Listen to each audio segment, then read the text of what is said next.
بسم اللہ الرحمن الرحیم۔ اللہ کے بابرکت نام سے شروع جو بڑا مہربان اور نہایت رحم والا ہے۔ دوستو، آج کی ویڈیو میں آپ کو خوش آمدید کہتے ہیں، اور آج کی ہماری ویڈیو کا موضوع ہے جنت کے سبز حلے۔ حضرت سیدنا ابراہیم بن عبداللہ بن علا رحمۃ اللہ تعالی علیہ فرماتے ہیں، میں نے ابو عامر وعیس علیہ رحمۃ اللہ الواحد کو یہ فرماتے ہوئے سنا، ایک مرتبہ میں مسجد نبوی شریف کی نور با فضاؤں میں بیٹھا ہوا تھا کہ اچانک ایک کالا غلام آیا جس کے پاس ایک خط تھا۔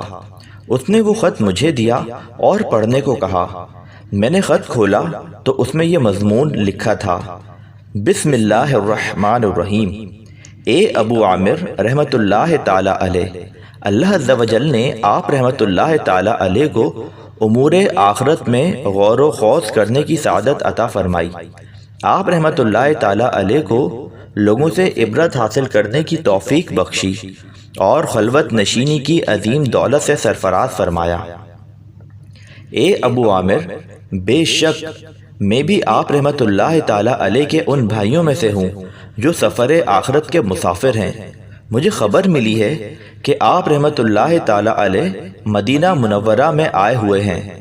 مجھے اس بات سے بہت خوشی ہوئی اور میں آپ رحمۃ اللہ تعالی علیہ کی زیارت کا متمنی ہوں، اور مجھے آپ رحمۃ اللہ تعالی علیہ کی صحبت اختیار کرنے اور آپ رحمۃ اللہ تعالی علیہ کی گفتگو سننے کا اتنا شوق ہے کہ میرا رواں رواں آپ کے دیدار کا طلب میں تڑپ رہا ہے۔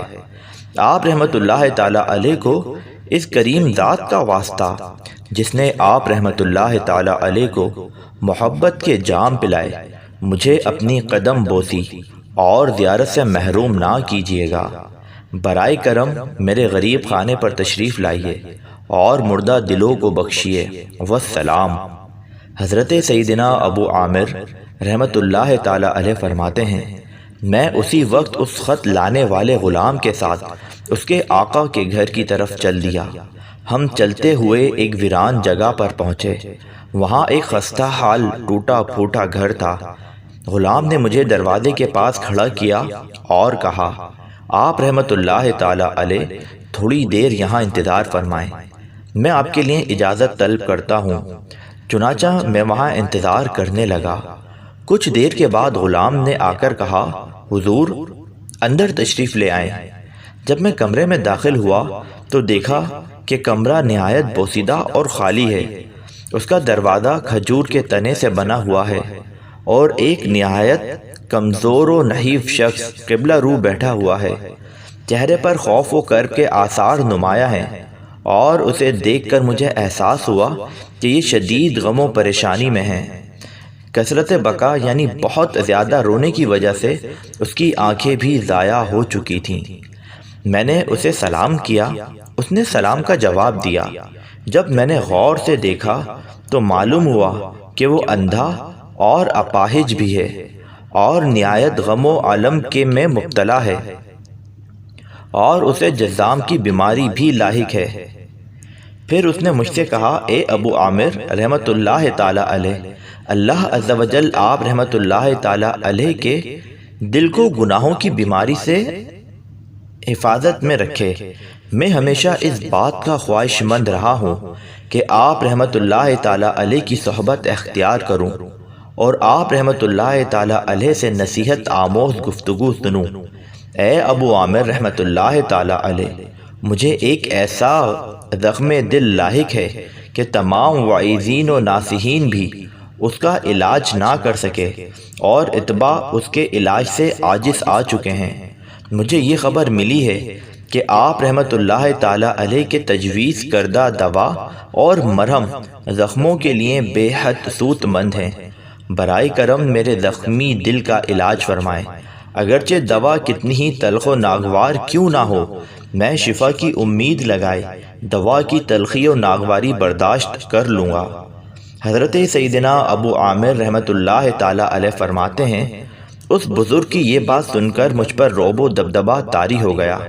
اس کی باتوں میں مجھے بڑی حقیقت نظر آئی۔ میں کافی دیر خاموش رہا اور غور و فکر کرتا رہا۔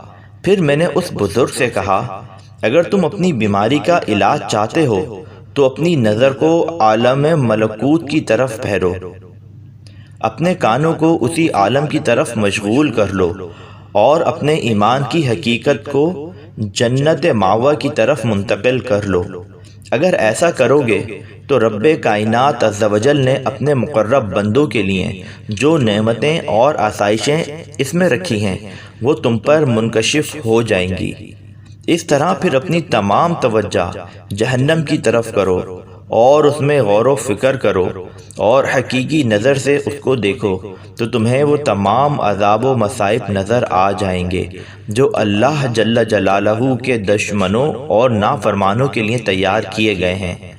اگر اس طرح کرو گے تو تمہیں دونوں چیزوں میں فرق معلوم ہو جائے گا اور یہ بات بالکل واضح ہو جائے گی کہ نیکوں اور بدوں کی موت برابر نہیں۔ حضرت سیدنا ابو عامر رحمت اللہ تعالی علیہ فرماتے ہیں میری یہ بات سن کر وہ بزرگ رونے لگے اور سرد آہیں بھرنے لگے اور ایک چیخ مار کر کہنے لگے اے ابو عامر رحمت اللہ تعالی علیہ، اللہ عز و جل کی قسم تمہاری دوا نے فوراً میرے زخمی دل پر اثر کیا ہے۔ میں امید رکھتا ہوں کہ تمہارے پاس مجھے ضرور شفا نصیب ہو جائے گی۔ رحیم و کریم پروردگار عز و جل آپ پر رحم فرمائے، مجھے مزید نصیحت فرمائیے۔ حضرت سیدنا ابو عامر رحمت اللہ تعالی علیہ فرماتے ہیں پھر میں نے اس بزرگ سے کہا اے مرد صالح، اللہ عز و جل تجھے اس وقت بھی دیکھتا ہے جب تو تنہائی میں ہوتا ہے اور جب تو جلوت میں ہوتا ہے تو بھی وہ تجھے دیکھتا ہے۔ تو اس بزرگ نے پہلے کی طرح پھر چیخ ماری، پھر فرمایا وہ کون سی ہستی ہے جو میرے گناہوں کو معاف کرے، جو میرے غم و حزن کو دور کرے اور میری خطاؤں کو معاف کرے۔ اے میرے رحیم و کریم پروردگار عز و جل، تیری ہی ذات ایسی ہے جو میری مددگار ہے اور میں تجھی پر بھروسہ کرتا ہوں اور تیری ہی طرف رجوع کرتا ہوں۔ اتنا کہنے کے بعد وہ بزرگ زمین پر گرے اور ان کی روح قفصر انصری سے پرواز کر گئی۔ حضرت سیدنا ابو عامر رحمت اللہ تعالی علیہ فرماتے ہیں کچھ دیر بعد ایک لڑکی وہاں آئی جس نے اون کا کرتا پہنا ہوا تھا اور اون ہی کی چادر اوڑھی ہوئی تھی اور اس کے ماتھے پر سجدوں کی کثرت کی وجہ سے نورانی نشانات بن چکے تھے۔ روزوں کی کثرت کی وجہ سے اس کا رنگ زرد ہو گیا تھا اور طویل قیام کی وجہ سے پاؤں سوجے ہوئے تھے۔ اس نے مجھ سے کہا اے عارفین کے دلوں کو تقویت دینے والے اور اے غمزدوں کی مصیبتوں کو حل کرنے والے، تو نے بہت اچھا کیا، انشاءاللہ عز و جل تمہارا یہ عمل رائگاں نہیں جائے گا۔ اے ابو عامر، یہ بزرگ میرے والد تھے اور تقریباً 20 سال سے کوڑ کی بیماری انہیں لاحق تھی۔ یہ ہر وقت نماز ہی میں مشغول رہتے، یہاں تک کہ یہ اپاہج ہو گئے۔ رونے کی کثرت کی وجہ سے ان کی آنکھیں ضائع ہو گئیں اور یہ اللہ رب العزت سے امید رکھتے تھے کہ آپ سے ملاقات ضرور ہوگی، اور یہ فرمایا کرتے تھے میں ایک مرتبہ حضرت سیدنا ابو عامر وائس علیہ رحمت اللہ الواحد کی محفل میں حاضر ہوا تھا۔ ان کی پراثر باتوں نے میرے مردہ دل کو زندہ کر دیا اور مجھے خواب غفلت سے بیدار کر دیا۔ اگر دوبارہ کبھی میں ان کی محفل میں چلا گیا یا ان کی باتیں سن لیں تو میں ان کی باتیں سن کر ہلاک ہو جاؤں گا۔ پھر وہ لڑکی کہنے لگی اے ابو عامر رحمت اللہ تعالی علیہ، اللہ عز و جل تمہیں جزائے خیر عطا فرمائے کہ تم نے میرے والد کو وعظ و نصیحت کی اور ان کو سکون و آرام مہیا کیا، اللہ عز و جل تمہیں اس کا اچھا صلہ عطا فرمائے۔ پھر وہ لڑکی اپنے باپ کے پاس آئی اور اس کی آنکھوں کو بوسہ دینے لگی اور روتے ہوئے کہنے لگی اے وہ عظیم شخص جس نے اللہ عز و جل کے خوف سے رو رو کر اپنی آنکھیں گوا دیں، اے میرے کریم باپ، تجھے تیرے رب عز و جل کے عذاب کی وعیدوں نے ہلاک کر دیا۔ تم ہمیشہ اپنے رب عز و جل کے خوف سے گریہ و زاری کرتے رہے اور دعا و استغفار میں مشغول رہے۔ میں نے اس سے پوچھا اے نیک بندی، تو اتنا کیوں رو رہی ہے اور اتنی غمزدہ کیوں ہو رہی ہے؟ تمہارے والد گرامی تو اب دارالجزا میں جا چکے ہیں اور وہ اپنے ہر عمل کا بدلہ دیکھ چکے ہوں گے، اور ان کے اعمال ان کے سامنے پیش کر دیے جائیں گے، اور ان کے اعمال اچھے تھے تو ان کے لیے خوشخبری ہے، اور اگر اعمال نامقبول تھے تو یہ افسوسناک بات ہے۔ یہ سن کر اس لڑکی نے بھی اپنے باپ کی طرح چیخ ماری اور تڑپنے لگی، اور اسی حالت میں ان کی روح بھی عالم بالا کی طرف پرواز کر گئی۔ پھر میں عصر کی نماز کے لیے مسجد نبوی شریف میں حاضر ہوا، اور میں نے نماز کے بعد ان دونوں باپ بیٹی کے لیے خوب رو رو کر دعا کی۔ پھر وہ غلام آیا اور اس نے اطلاع دی کہ ان دونوں کی تکفین ہو چکی ہے، آپ نماز جنازہ کے لیے تشریف لے چلیں۔ پھر ہم نے ان کی نماز جنازہ پڑھی اور انہیں دفنا دیا گیا۔ پھر میں نے لوگوں سے دریافت کیا یہ باپ بیٹی کون تھے؟ تو مجھے بتایا گیا یہ حضرت سیدنا حسن بن علی بن ابو طالب رضی اللہ تعالی عنہما کی اولاد سے ہیں۔ حضرت سیدنا ابو عامر رحمت اللہ تعالی علیہ فرماتے ہیں مجھے کافی دنوں تک ان کی موت کا افسوس رہا۔ پھر ایک رات میں نے ان دونوں باپ بیٹی کو خواب میں دیکھا۔ انہوں نے سب جنتی حلے زیب تن کیے ہوئے تھے۔